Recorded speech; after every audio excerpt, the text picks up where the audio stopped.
Hey, what's up, of course, everybody. Welcome to another episode of the Victorious Ones podcast, the place where gaming meets comics, meets sports, meets movies, as well as inspiration. Of course, I'm your host, King Von Jr.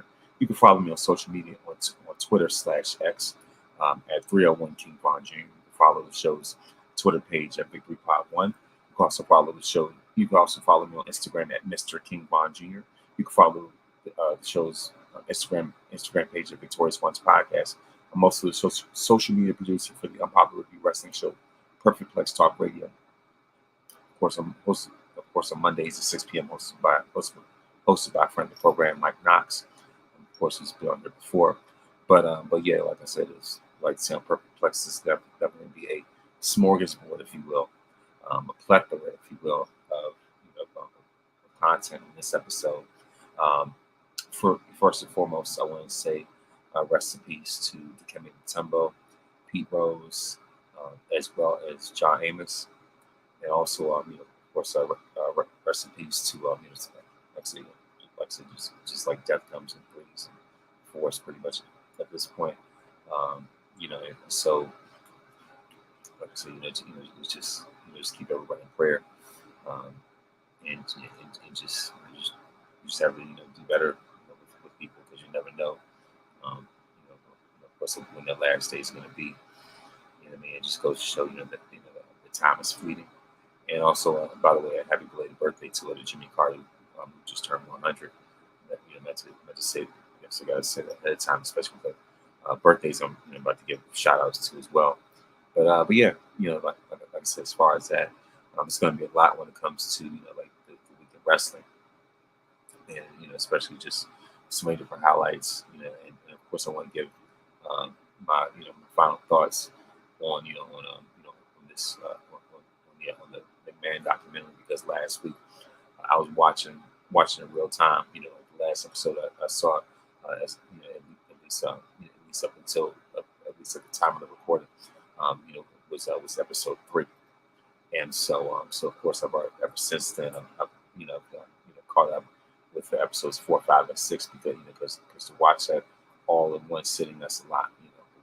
With my schedule, my time, I wasn't able to get all 6 done in one day right before the podcast. So sorry about sorry not sorry, but yeah, like I said, of course, first and foremost, I want to go into, like I say, I want to go into, of course, my scores for NFL Week 4, and so so all right now, let's see, Week 4 of the NFL. And of course, kicks up and starts off with the Cowboys, barely getting a win over the Giants, 20-15, a pretty ugly game, but still got a win. It's also very telling of what we have in the future. Full disclosure, for those of you who already know, Cowboys are my team. So, but yeah, like I said, it was a very ugly win.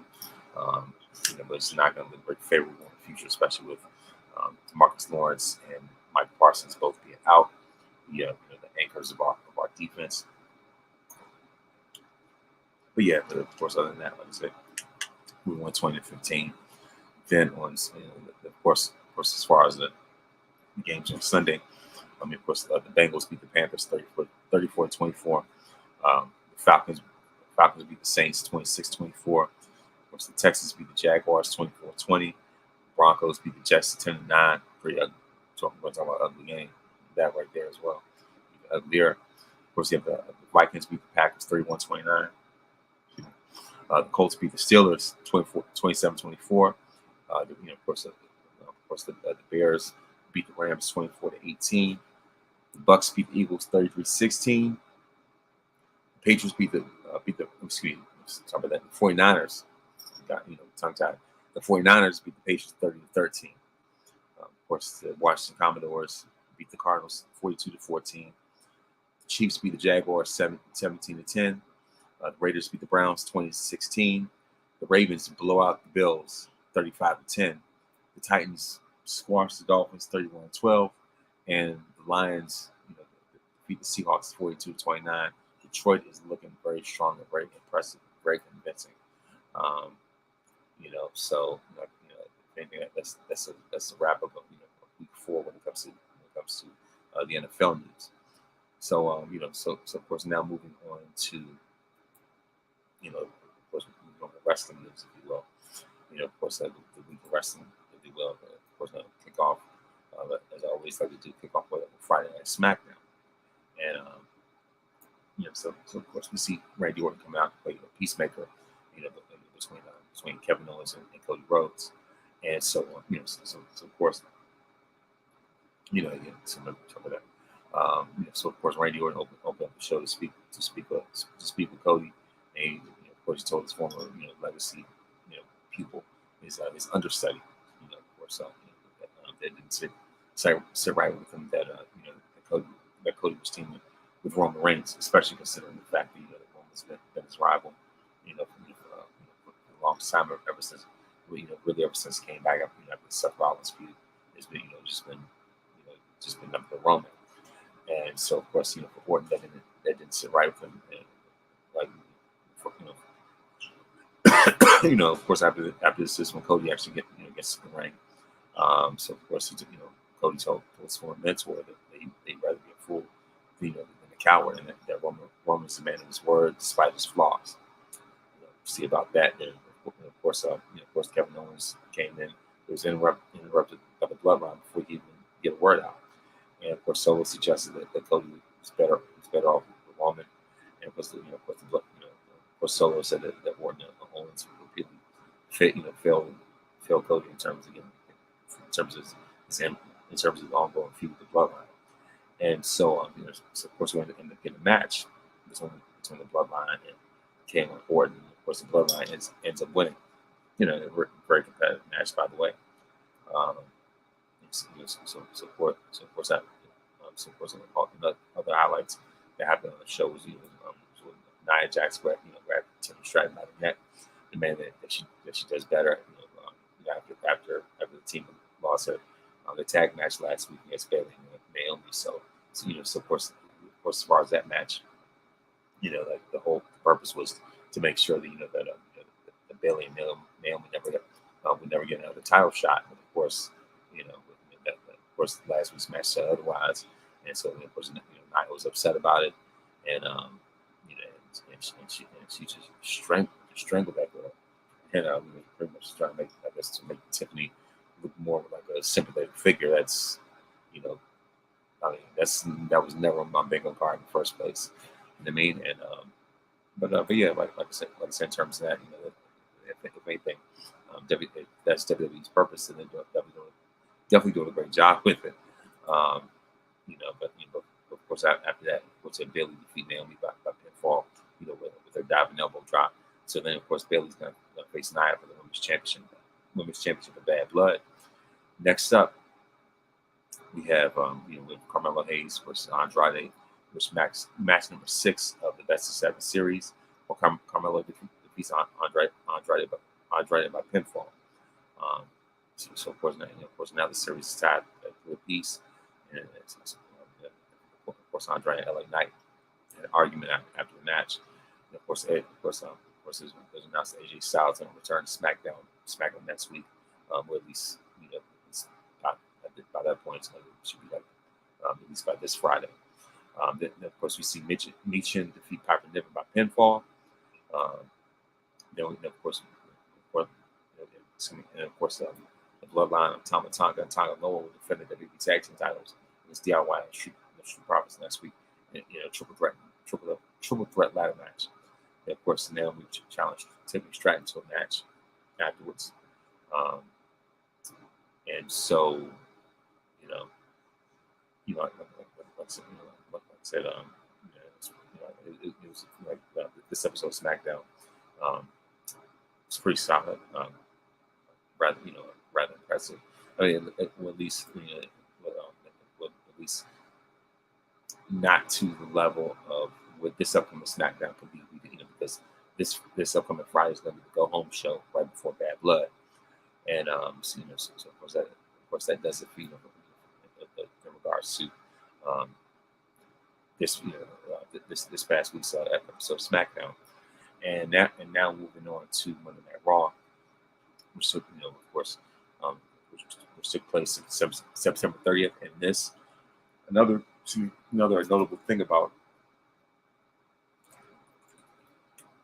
sorry, in terms of this past Monday's episode of Raw, is that this was the final 3-hour Raw of 2024. So moving forward, they'll go back to 2 hours, and then going into 2025, as we all know, they're going to be on Netflix. And so of course, the main event, the main match of Raw was Bronson Reed versus Braun Strowman. And of course, we see more of a build towards Bad Blood. And of course, Monday Night Raw took place at the Ford Center in Indiana, and the commentators, of course, Joe Tessitore and Wade Barrett. And so of course, the rivals, we see CM Punk show up to the Ford Center, and of course, we see his opponent, Drew McIntyre, also showing up early. And we, of course, also see Braun Strowman arrive to the ring while he's walking his dog. How about that? And get into the facing Braun's really on that last man standing match. And we also saw shots of Braun Strowman, Rob, and everybody else showing up. And of course, Raw kicks off in great fashion as the new Intercontinental Champion. Main event, Jey Uso makes his appearance, and of course, when he showed up, the crowd was fired up, and of course, everybody was proud of Jey Uso, and myself included, about him becoming the Intercontinental Champion, and of course, gets a huge ovation, and of course, starts off with, it says the Intercontinental Champion, main event, Jey Uso is now in your city, and this is his first singles championship, and he's going to make sure he's going to fight it every week for anybody who wants it. And so of course we see Jey Uso just taken aback by finally winning his very first singles title, especially spending his whole career being a tag team specialist. And this thing is he's been most synonymous with, because the Usos are legendary future Hall of Fame tag team, and that's all that he's been affiliated with. And so now he's been able, especially with him being drafted over to Raw, he's been able to establish his own identity to the point where his color scheme is completely different. And it's funny how Jey Uso is constantly on the receiving end of Roman Reigns' attacks, his manipulation, his gaslighting.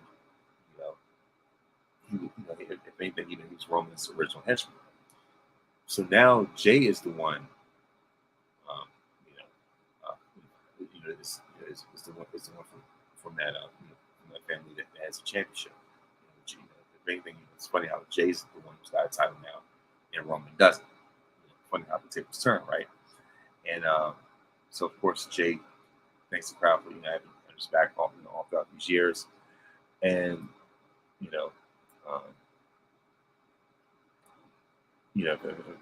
of course, another thing that Jey, got to do was talk about how he had sent Jay Spot aside, who happened to be an audience that night as well. And speaking of Roman, Jey was saying that his family made it hard for him, especially Roman Reigns making it hard for him, just like I said before.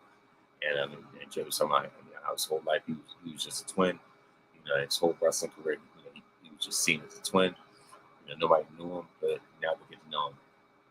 And so, so of course, he finished off his initial speech by giving a shout out to his mom, and how his mom, told him to go out there and show them who he is. And Jey said they went out and did it. And of course, Jey holds up the title, and he looks at the camera and says, "Mom," we did it. Then Braun Breaker comes out. They said, of course, Braun says he's not there to spoil the fun and crash the party. And initially, Braun Breaker said, since he came out, he was out there because of respect for the championship. So I was thinking, it was going to be some backhand compliment. I think he was going to say, respect the championship more than he respects him. And of course, as we all know, the lineage goes back a very long way. And after of course after last week's battle with Jey Uso, so Braun Breaker says he also has the same respect for Jay. And he told the board a few weeks ago how much the title meant to him, and then he said the right superstar should walk away with the title that night. Jay was the better man, and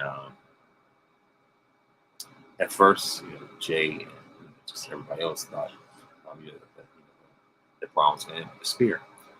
Going to find out, he ends up doing the 180, and so so of course Braun Breaker wanted to be the first one out as his competitor, as a colleague to congratulate him. So instead of spearing him, he ends up congratulating him, and of course after that he just walks up the ring, without having to double back for a spear. Since, like I said, it's steady, extends his hand for a handshake. Jey Uso looked very unsure, just as everybody else did. So, so of course, eventually he thinks about it and they end up shaking hands.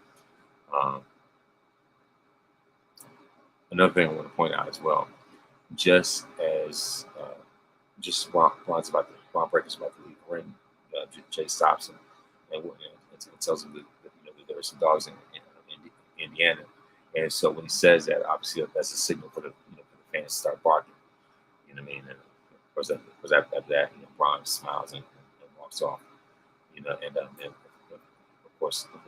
course last week, Xavier Woods got kind of Rey Mysterio's face, and then of course Rey challenged him to a fight, and so here we are as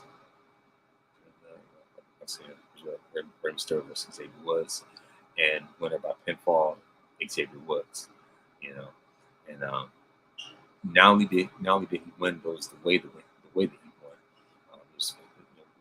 with the way that he put Mysterio's mask, and we all know that that the mask is a very serious thing, very sacred thing when it comes to luchadors. And which, by the way, thank you very much for those that have been watching online.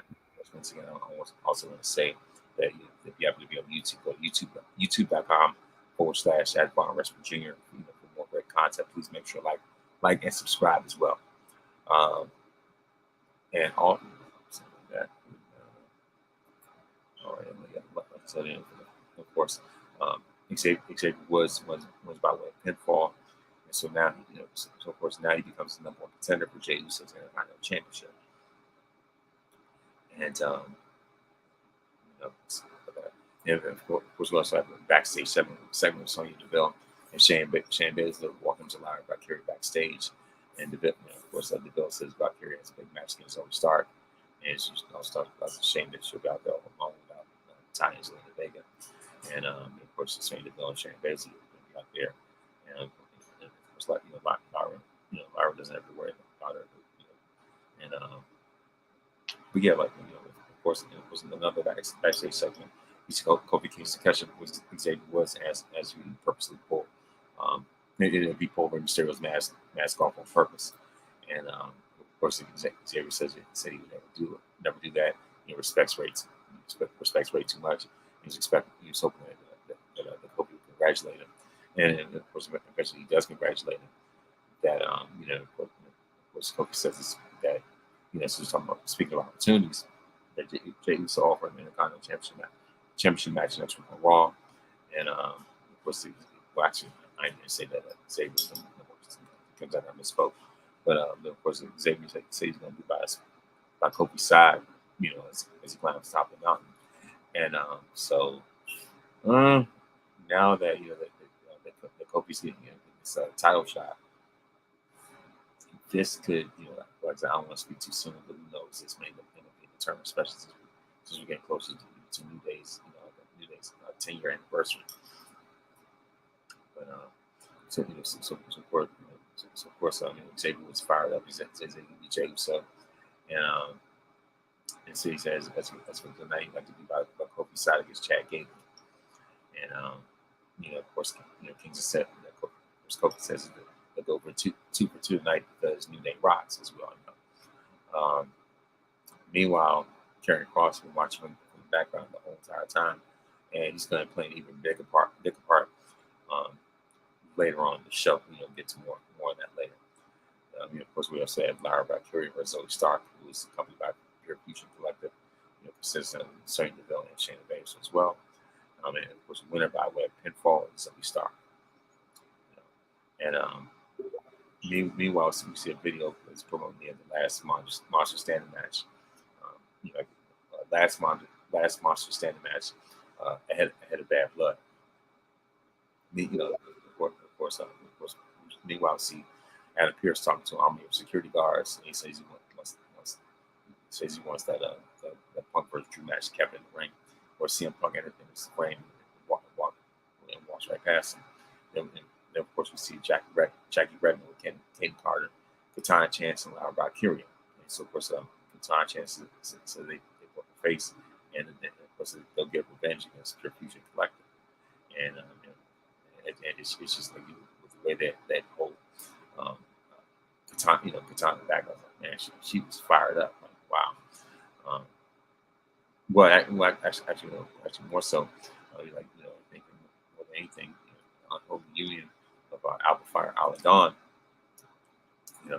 are the ones that triggered Katana to the point where she had ended up being held back. It's like, man, really. Okay, excuse me, somebody's pretty feisty that night. Meanwhile, CM Punk and Drew McIntyre, have one last promo heading into their Hell in a Cell match at Bad Blood. I think, and this is going to be the match to look forward to the most. And Bad Blood, and just the war of words that they had, and of course with them having a promo exclusively inside of Hell in a Cell. I was like, this is a great way to build this up. And of course, it starts off with Adam Pearce having several security guards with him in ringside. And so then the cell surrounds them, and so on. So of course, and of course, Cyrus is going to be Bad Blood, and Adam Pearce plans on delivering a special attraction. So of course, CM Punk and Drew McIntyre are going to go to war inside on the cell. And so of course, after that, this feud's going to be over. After that, everything's going to be done. And meanwhile, of course, Pearce made sure that there was going to be no physical battle between Punk and McIntyre before the match. And so when I say that this was an absolute war of words, it truly was.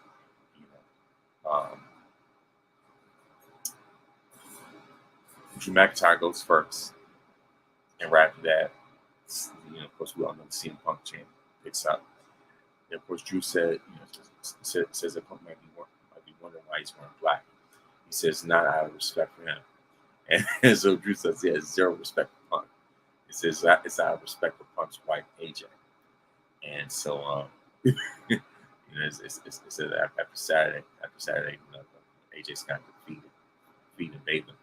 And he says that she'll probably leave him to talk about getting away with a belt. And this whole feud has become.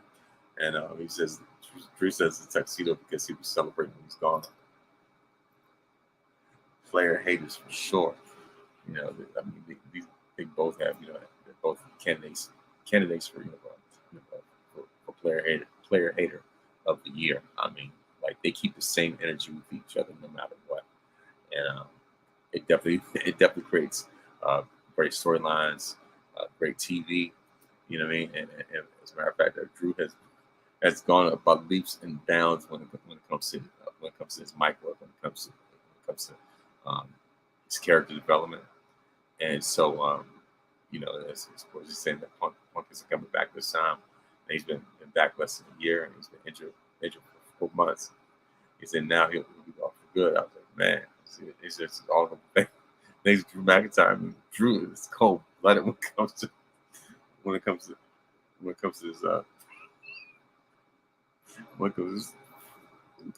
CM Punk. Right.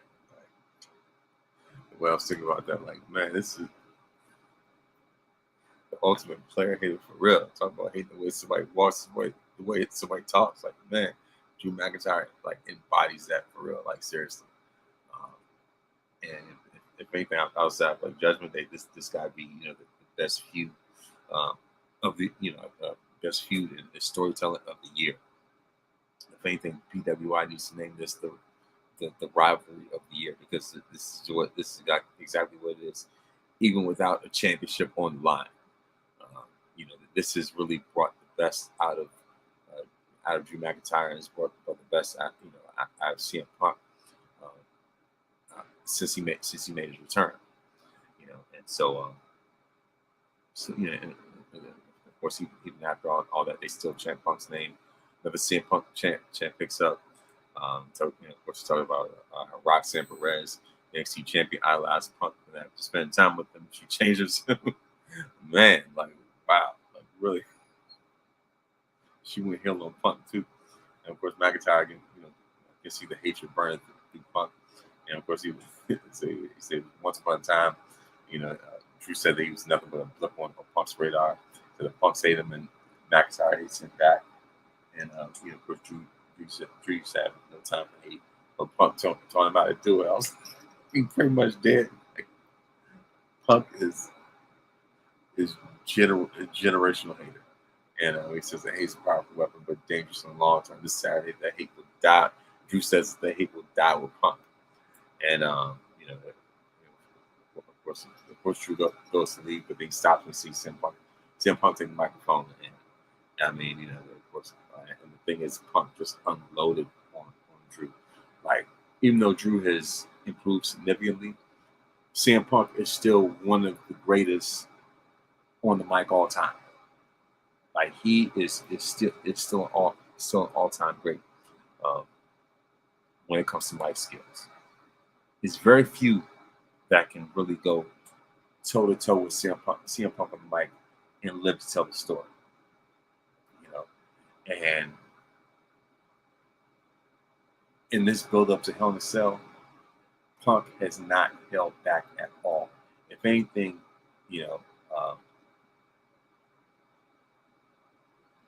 this has really truly brought up absolute best in Punk, best out of Punk in a long time.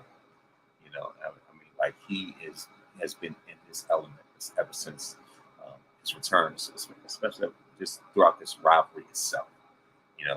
It's like this rivalry just shot new life into Punk ever since he left AEW. And so, like I said, if anything, Punk's just rejuvenated ever since leaving that place. And of course, like I say, CM Punk talks about how throughout his career, people have called many things: best in the world, the second city saint, voiceless, and of course, Punk said that he was voiceless himself because he said that he has nothing to say to a piece of garbage like McIntyre, except that he's filled with so much rage when he looks at him. And Punk says he can't go home. He's been in a hotel for 4 weeks because he cannot subject his wife to the man that Drew McIntyre has turned him into. And of course, that McIntyre turned him into the fictitious boogeyman, as harsh as critics have labeled him. He said that he needs to be on Saturday in Hell in a Cell to send McIntyre home to Scotland. He says he's going to send Drew McIntyre home to Scotland in a box. Punk wants McIntyre to remember and never forget that he prayed for all this and it happened. I was like, wow. There's, of course, Punk was saying that McIntyre's going to look up and Punk's going to let the blood from his eyes to see him.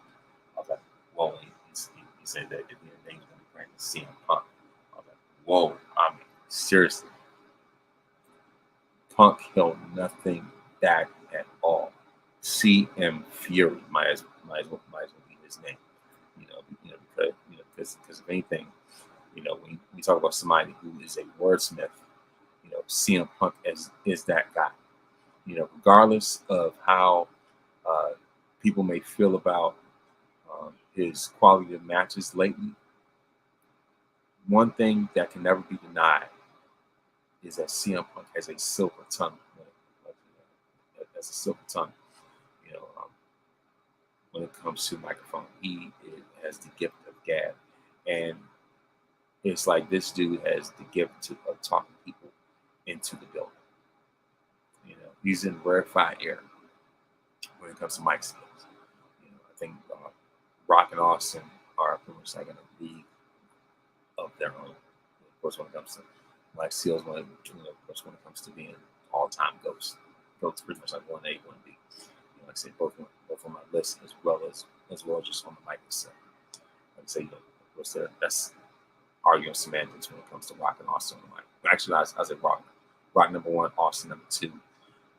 Then after that, you start going down the line. You look at Piper, you look at Flair. You look at, you say,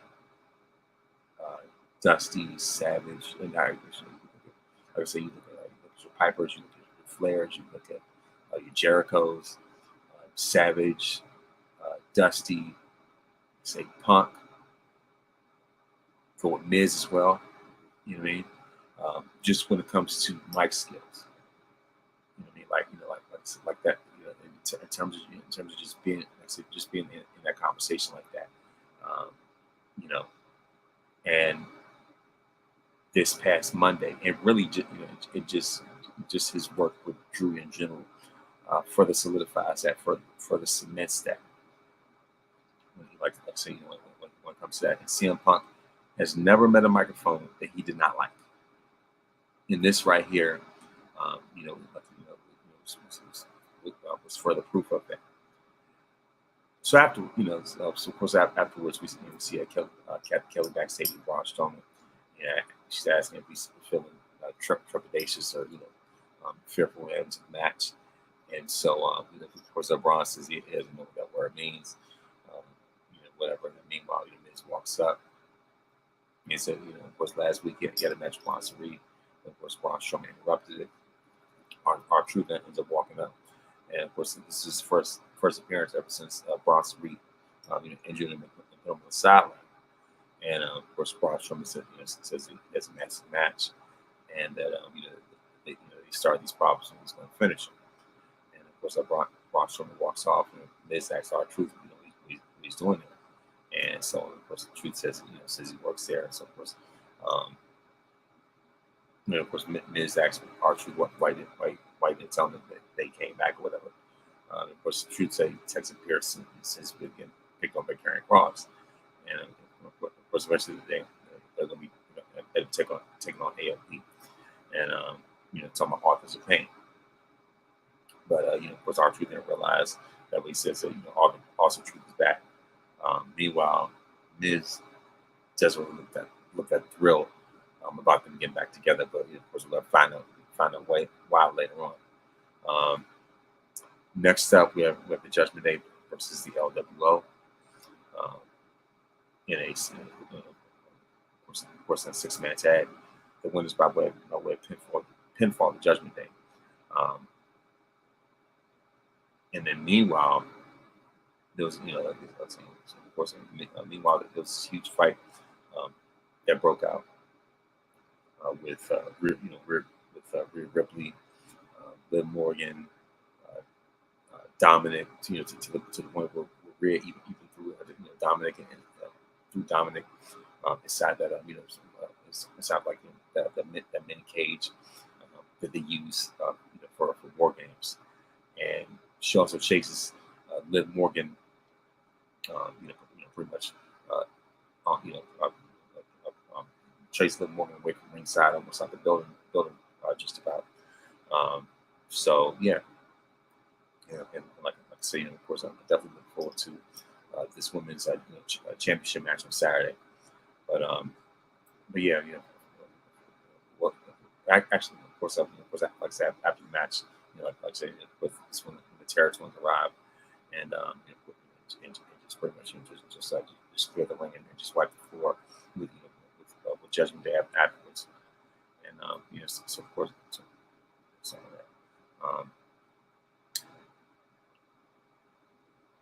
Then You know, something like that. Of course, next up we have Chad Gable with American Made. Of course, with the featuring the Creed brothers, Ivy Nile versus Kofi Kingston with Xavier Woods, and the winner of this match by pinfall happens to be Chad Gable. And of course, we also see footage of Seth freaking Rollins appearing on Sunday Night Football. Of course, last night NBC, and so of course we'll also see start right now. We'll see Roy Heavyweight Champion Gunther address the crowd.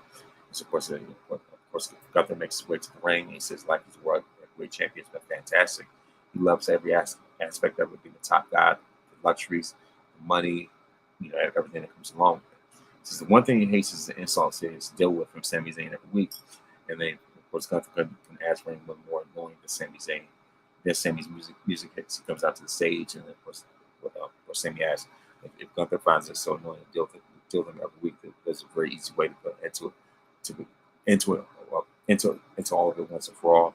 And of course, that's when he gets to the ring. So of course, all Gunther has to do is give him what he keeps asking for. And Sami wants Gunther to put the World Heavyweight Championship on the line.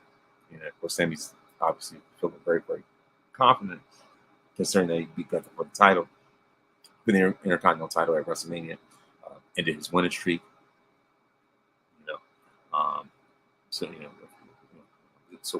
So of course, Zayn says that Gunther won't do it, and he also knows why. He thinks that Gunther knows deep down that of course, Zayn, of course, Sami tells him to admit it.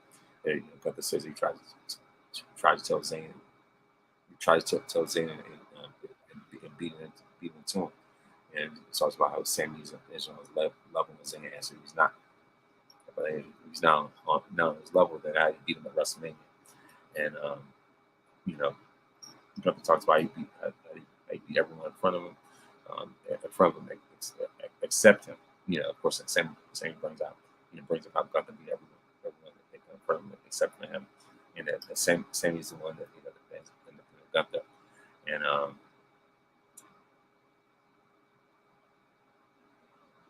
Sami, of course, as Sami, just says the quiet part out loud. He says that Gunther is scared that it's going to happen again. The ring general has to think about it for a few moments, and then, of course, he just looks at him very angry. And of course, the crowd starts chanting, "You're a coward." And of course, Gunther says that Sami is right, that he is afraid, but he's not afraid of Sami himself. He's afraid of his reputation, of all the legendary things he did with the Intercontinental Championship, loses to the better man would be no problem. And then he says loses to Sami Zayn has been the biggest embarrassment of his career, and he's so busy embarrassing Zayn in front of his family that that Sami ended up doing that back to him.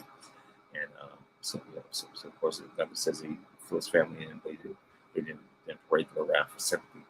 And he says once it's all done, he had to go to the back and look his dad in the eye. He said, of course, Gunther states what his dad said in German. He had to look his dad in the eye. Told me he flew from Vienna to Philadelphia to watch him lose to a bum like Sami.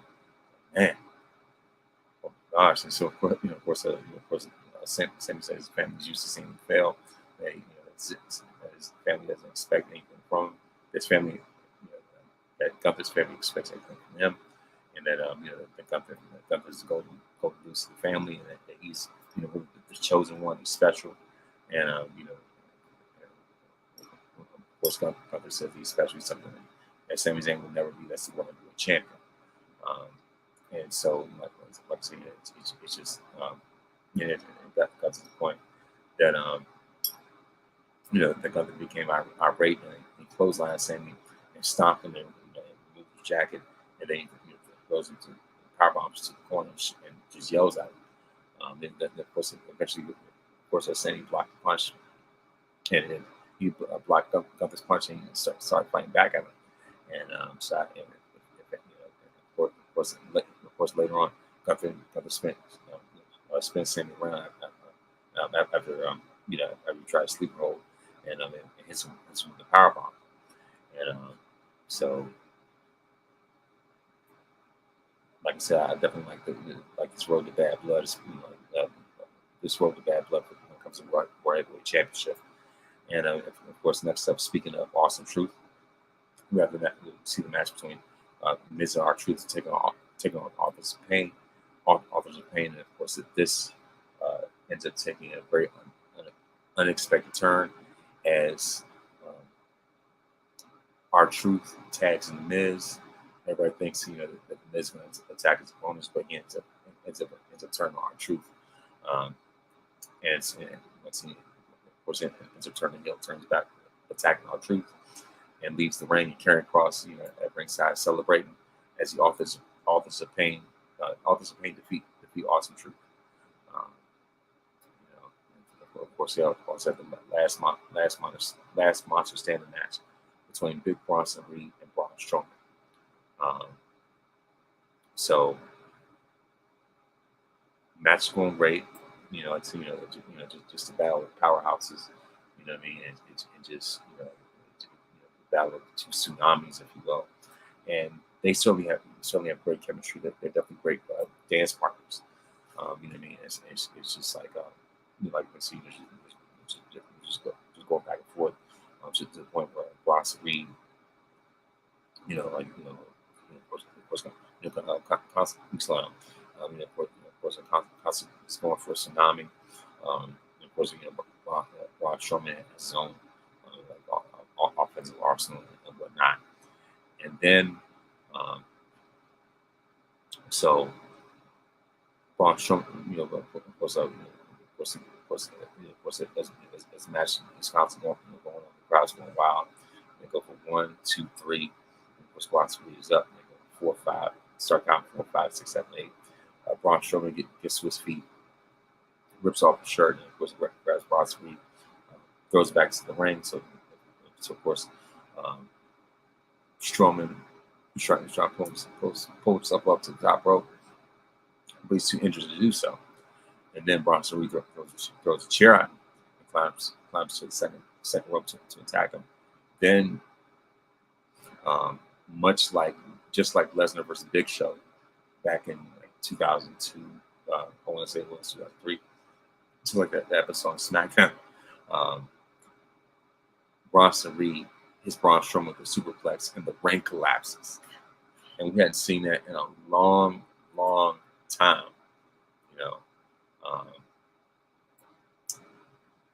And then the referee, who was knocked out, by the implosion, slowly gets back in, goes for the count. 1, 2, 3, 4. 1, 2, 3, and 4. Bronson Reed pulls himself up to the steel steps into the ring at 5 and 6, and then Seth Rollins comes back. Seth freaking Rollins returns, and of course his Bronson Reed with the curb stop on the steel steps. And of course, the referee keeps going 7, 8, 9. Then Braun Strowman gets back up, and then Bronson Reed could not beat the 10 count. And the winner of the last monster standing match is none other than Braun Strowman. So Seth Rollins is back with a vengeance. Seth Rollins on the warpath. He's on revenge because Bronson Reed is the one who put him on the sideline. So, of course, this is Seth's retribution. So I would say that this was the highlight in my estimation of Monday Night Raw. Now moving on to NXT. Excuse me. Sorry. Excuse me. Sorry about that. All right. So, all right. I don't know what my computer was doing just now. But anyway, of course, this is the first NXT on the CW, which took place in Chicago. Great first impression, especially considering that NXT is now on the road. And what better way to kick off this road tour, NXT World Tour, if you will, whatever, than in Chicago. And who better to be the hometown representative than none other than Chicago legend CM Punk. And so, October 1st was deemed to be truly unique in the history of the newly new person, black and silver brand of NXT. And so top 2 titles in NXT were on the line. Of course, we see Triple Williams hoping to reclaim the NXT Championship from All Ego Ethan Page, while CM Punk tried to keep claiming as special guest referee. And we also saw Roxanne Perez face the most dangerous challenger to date during her NXT Women's Championship reign, which was none other than Julia. Just the second match of Julia's WWE career. We also see Wesley and Zachary Wentz with several difference in a street fight that will put a defendant in on the long-standing friendship. We also saw Fatal Influence face a unique challenge in the team, Lola Vice and Jada Parker. Of course, they found him, Fallon Henley, JC Jane, and Jasmine Nixon, and yet to see, see when they're fighting. But yeah, of course, we'll see Miz go to NXT for Miz TV featuring Mixed Mojo's rivalry between Oba Femi and Tony D'Angelo, which is set to explode next week for the North American Championship. And of course, like I said, last night was the very first episode of NXT on CW.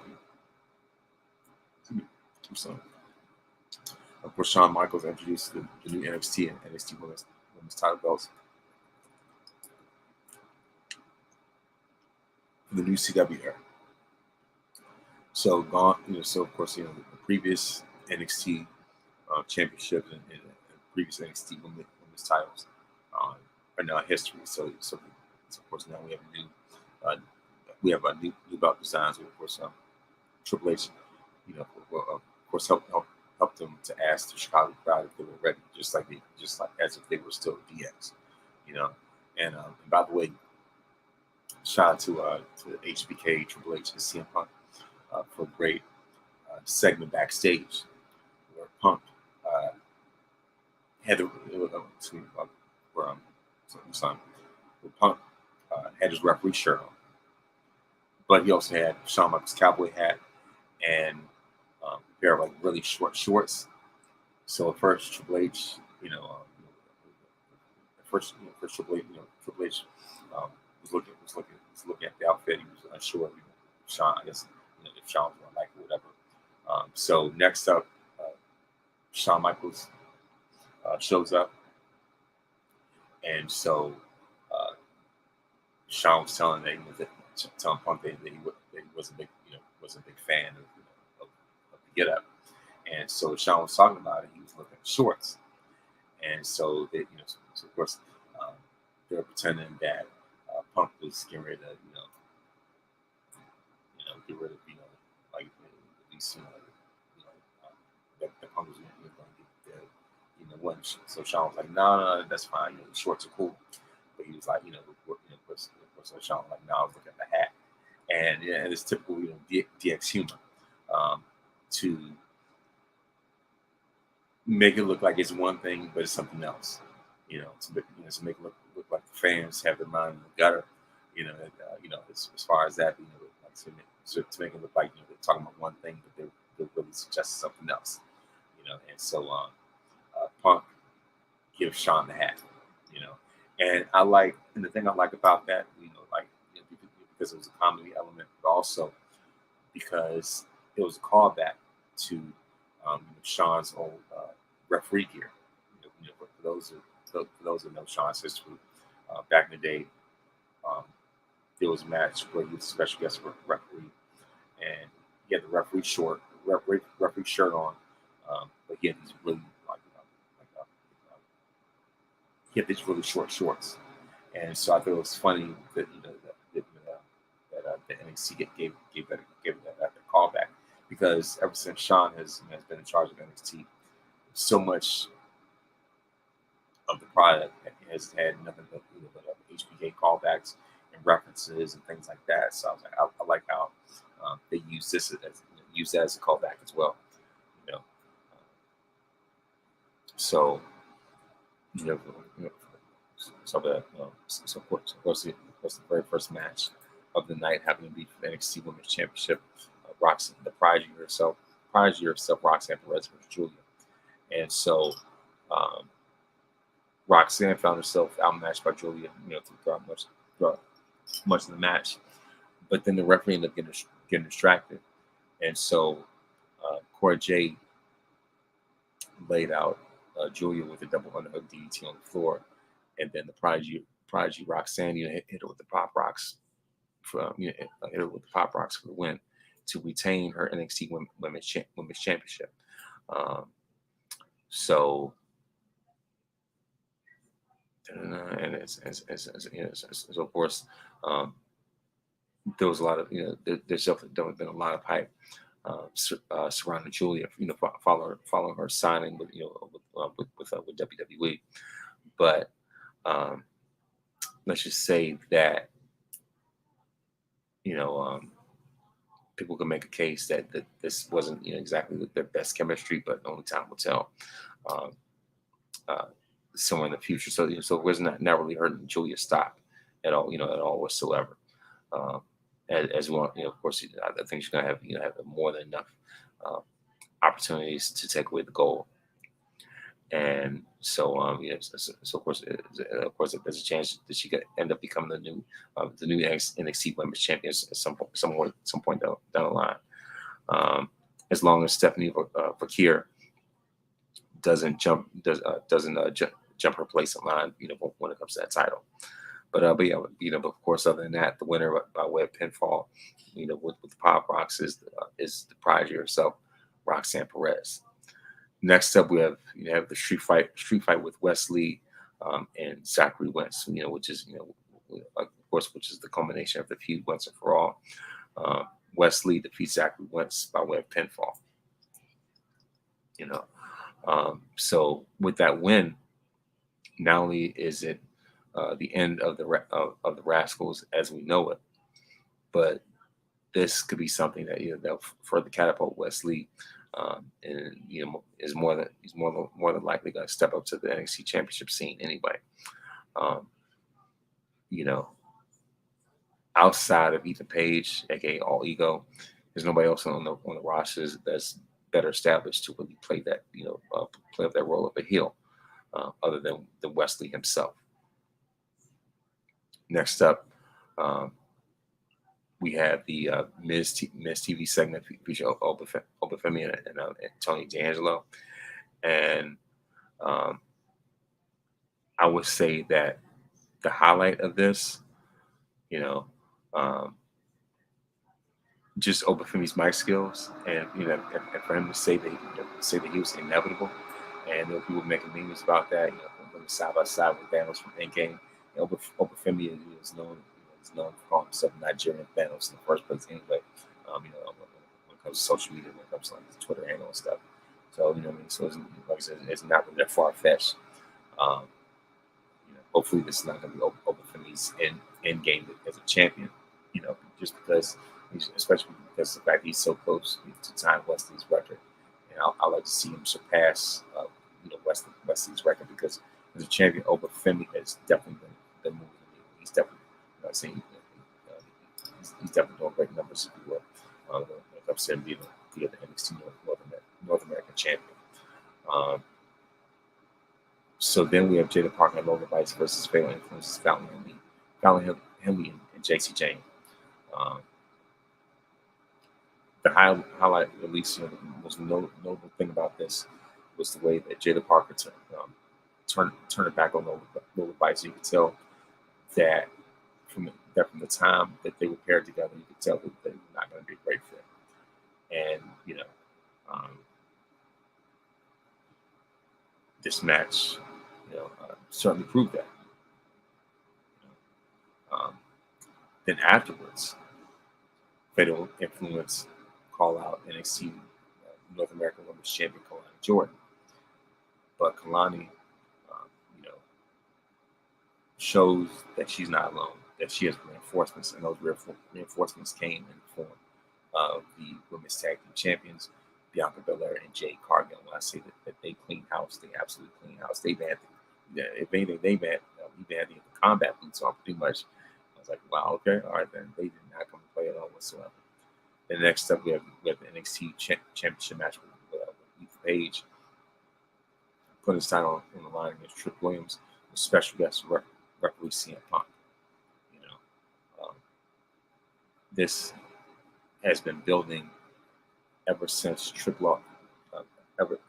ever since Trick lost the championship in that fatal four-way match, where he was never pinned whatsoever. You know,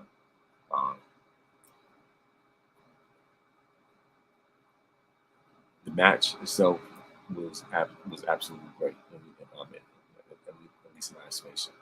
And so Trick survived best shots that Ethan Page threw out. And then, of course, as his own exclamation, he nailed Page with the trick shot to the win. You know, after he nearly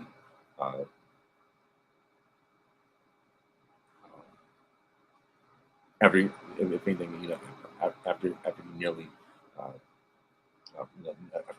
nearly ran over CM Punk. You know, what's pretty much after he nearly ran over CM Punk. And so, you know, thankfully Punk, didn't have to take a ref bump or anything like that. So he made sure to call, call everything out in the middle, and he absolutely did that.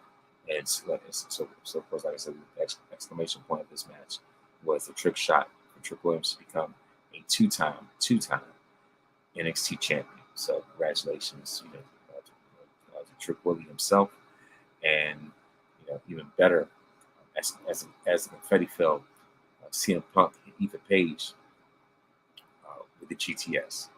After of course, after Page had the Trick initially with the GTS, but of course Punk wasn't having it, and he has Ethan with his own move, GTS. So of course, like I said, congratulations to Trick Williams. Of course, he's once again a two-time NXT champion. So everybody that's online complaining about black wrestlers, not enough black wrestlers are being pushed. At least I say it like that's but at least I'm happy for Trick Williams. I'm also happy for Bianca and Jade and anyone else. You know what I mean? So of course, that's neither here nor there. So that is the wrap up of the week in wrestling, from SmackDown to Raw to NXT. So now I'm going to give my final thoughts on the Vince McMahon documentary. Clearly hurt people, because there's a lot of baggage that Vince has been carrying ever since childhood.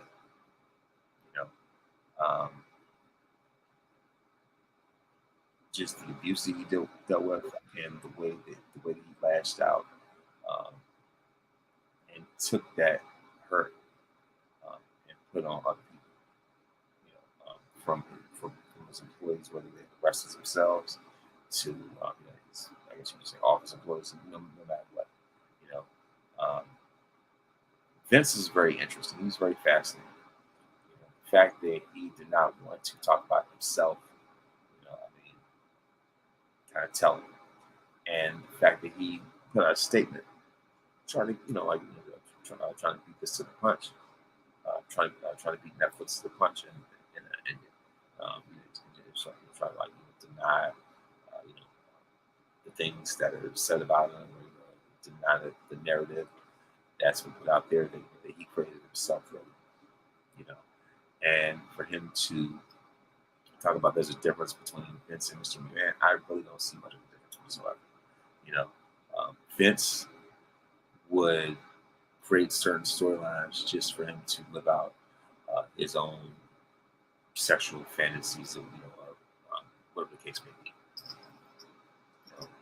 And you could tell Vince was not sympathetic whatsoever, and especially when it came to really like one of the harder parts of the documentary to cover, was Owen Hart.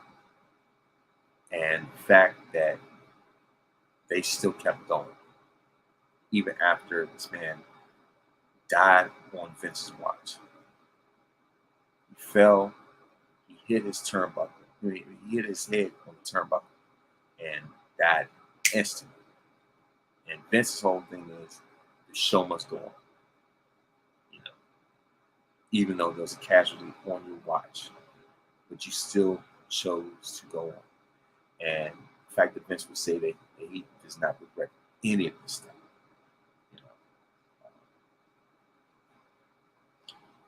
Of course, they talk about in terms of they talk about in terms of wrestlers dying early, such as Eddie Guerrero and Baltimore, Chris Benoit in this case. And what I mean? It's like as far as that, talk about just his family dynamic, which is far from even decent, and with the stuff that he put Shane through, it's pretty much a repeated cycle of what he put his dad through. That Vince showed no love to Shane whatsoever. That Shane would go out of his way to make his dad happy, even putting himself in a Hell in a Cell match, and so even with that, Vince does not really show any type of humanity when it comes to with the way that this relationship when it comes to his children. As a matter of fact, Stephanie goes one point where she initially wanted to come back as like a call or whatever the case was, and then when it was announced that Vince came back, Stephanie ends up like resigning and stuff, and then it's just like we say like this, and as a matter of fact, so my Monday back co-host Knox really hit the nail on the head, right? For all of Vince's brilliance when it comes to his, all his innovation as far as being a pioneer, launching WrestleMania, that does not excuse him for getting away with, just the wickedness and everything else, just in general, right? Like I said, just because he launched WrestleMania, does not mean that the court of public opinion needs to roll out the red carpet for him.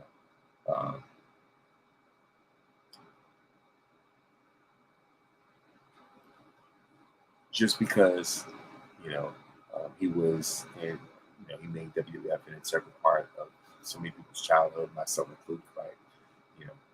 That still does not excuse his unacceptable, out of control behavior. I'm only wearing this shirt mainly for the occasion.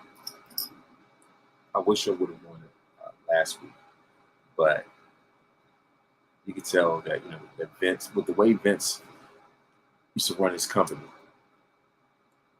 you could tell that that he thought he was invincible. Plain simple, Vince thought he was made out of Teflon. He thought he was bulletproof. With the way he ran his company, even in the midst of these recent allegations of just his pattern of behavior. Period. I'm pretty sure Vince did not expect things to go the way that they did when he with the way that he lost control of his company. And so even with so much of Vince's brilliance, there's still, I think I'll say that there's still, a lot of character flaws, and it's just like this dude was, just straight up ruthless. I think that's where the title "Ruthless Aggression" is really from. And the fact that, and we'll see, what even blows my mind even more is the fact that Vince even hired Sable back, even after uh, she filed a lawsuit against him, and his whole thing was, if anything, it's always been just all about that, and Vince is someone who clearly is not a man of principle whatsoever, you know. And then with so many scandals that came under the nose of the company, a lot of times Vince just turned a blind eye to it, and to see that Vince still has no sympathy, still has no, just no like remorse or anything like that. That's very telling on him, on his character, And so there are a lot of stories that I knew about, but there are also other stories that I didn't really know about. Other stories, that wasn't quite exposed to like that or whatever. You know what I mean? But yeah, like I said, if anything, it's a very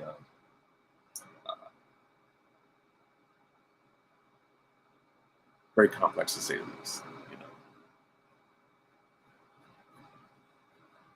But yeah, like I said, Vince McMahon, is a very polarizing figure.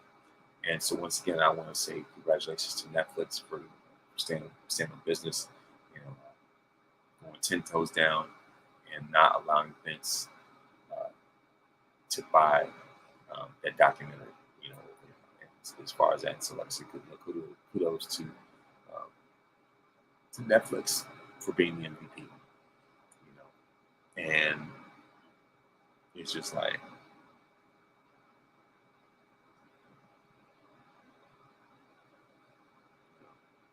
and just for Vince to be further exposed even more,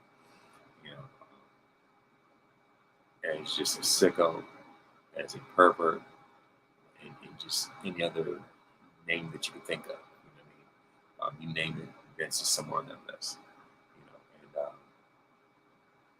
he's like I say, if nothing else, Vince is very complex, very complicated to the point where even his own employees didn't even know who he was. As far as that, and just how guarded, Vince can be, and but even with all the stuff he's accomplished, um, it's just like at what cost? It's just like like I say, with the stuff that he's accomplished, there's still so many other stories that that call him out about it. And it's just like for me, it's like I said, for me, it's all about integrity, and you can tell that that it's just like certain decisions that Vince was making. You can tell that there was little to no integrity whatsoever, and how Vince just put way too much real life storytelling in wrestling, in the sense of him projecting his own um, real life experience, and like just put it into like pretty much story, pretty much like sort of like a storytelling mode or whatever. But yeah, so as far as that, I feel like I'm kind of rambling on and on. But the point is, it's just like the point is like that Vince, put too much real life storytelling in wrestling. Vince put too much of his own fantasies and of his own experiences into wrestling. Especially in like the ruthless aggression area, with the way that he would have these different women in his office during segments and all kind of stuff like that. And it just the way that he talked about Trish Stratus in front of the whole world, and had her told her to bark like a dog and all this other just crazy stuff. I mean, Vince with like so with so many storylines and everything else like that. Vince has been telling on himself forever and ever, you know. And for him to even admit that he also took steroids himself says a whole lot as well. And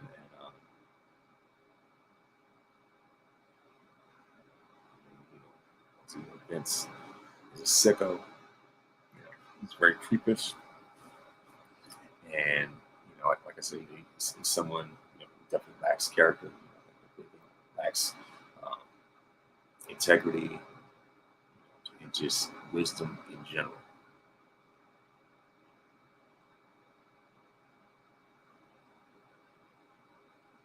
Well, actually, I don't want to say he lacks wisdom. It's just he's someone that just lacks integrity. And just the way that um, you know no remorse, just nothing but complete arrogance. Thinking that this day would never come. Well, guess what? The joke is on him. And as much as I appreciate Vince's contributions, there comes a time when we have to draw the line, and so it's hard for me to defend him, even though there's a lot of wrestlers just coming out right now and lately just starting to defend him, just because of what how important he was, how important he was for their careers, and so it's just like we kind of have to back against the wall, might congratulating everything else, but yeah, so when it comes to Vince McMahon and just his laundry list of um, just sketchy behavior whatsoever. The fact that he told Trish to get on the knees and bark like a dog. This same Vince McMahon, who even suggested an incest storyline with his own daughter. It's the same Vince McMahon refused to sell the company to his own children. You want to talk about the dad off Succession? That's exactly what Vince is. You want to talk about Heihachi from Tekken? That's exactly what Vince is. He'd rather die with the company than to pass along, to his own family. And that just goes to show how selfish this dude is. You know what I mean? And it's just like, especially when you're going like the Russian era, it's just like this a lot of stuff just really becomes even more distasteful. Anytime this dude says, anytime this dude says to John Cena, excuse the language, but anytime he says to someone like John Cena, keep it up, nigga, right while Booker T is right there in the corner. Like, come on now, and it's the same Vince McMahon who back in '05 after the Paris bombings sent out guys dressed up like Al Qaeda to attack the Undertaker. This is that same Vince McMahon.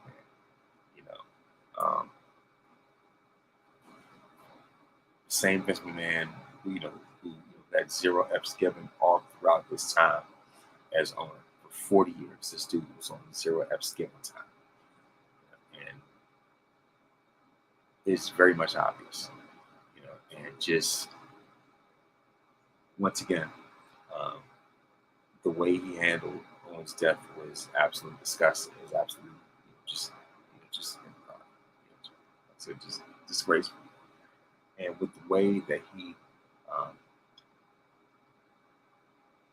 clapped back at the reporter and he said, "I don't like your tone," things like that. I mean, just being that condescending, just being that rude, just being, like saying not being sympathetic, not being empathetic whatsoever. Like just as cold and as callous as it can be. Vince made sure to rule with an iron fist. But at the same time, when it comes to his actions, it just outright filthy. And just like once again, Vince McMahon is a twisted genius. Um, Vince, once again, for all for all the moves that he made to make wrestling global and into what it is, whatnot, everything else like that, there's still a lot of blood on his hands as well. And I mean, the list could go on and on and on. I said the same Vince that when we first saw Sabu, he mistaked him for a member of the Taliban. You know what I mean? Like Vince, it's just like he goes to all kind of different new lows, and his documentary, ain't really that much different, like I guess as far as that, and just all the other obligations and red tape surrounding it. And so it just so happened that I'm wearing this shirt, and you can tell that this has not aged very well, because especially when you consider all these allegations and things like that, and just like, I mean, you want to talk about somebody that's a predator, someone that's a criminal, look no further than Vincent K. McMahon, because you want to talk about somebody who was a savage. That's exactly what Vince was, and so even fans are coming to Vince's defense. Like, really, it comes to a certain point, which is like you have to draw the line. I know for me, when it came to a certain point, I definitely had to draw the line. And the same people who defend Vince are the same people who defend Hogan, even after his rap sheet of racism. And Vince, once again, continues to prove that he's just a straight up narcissist. And man, it's just like just something about Vince that's very polarizing, that's very divisive, and a guy who likes to push people's buttons. It's just like there's if anything, it's just like there's just no excuse for it whatsoever. So I'll say like this, I feel like this documentary, was what it was. It certainly shed light on that which was obvious, as well as for those of us that didn't really know any better whatsoever. But yeah, other than that, like I said, just the whole documentary itself was fantastic. It was absolutely amazing, very very well written, very well done. Telling stories that I had no clue about whatsoever. So that concludes it for this episode. And also, I meant to say that this past weekend, shout out to DC's Art All Night as I went at the MLK Library, and of course the following night I went to Capital One Arena for the Kirk Franklin reunion tour, and it was absolutely amazing. I absolutely enjoyed myself. Like I said, I think that just a great time. Just to see gospel legends all on stage like that was phenomenal. But yeah, I mean, like I said, that if anything, like I said, that concludes this week's episode. Of course, before I go, I would like to give birthday shout outs. October 1st, Hector Guerrero turned 70. Of course, brother of the late great Eddie Guerrero. Hector Guerrero turned 70. Yokozuna, October 2nd, would have turned 58. Happy birthday, Yoko.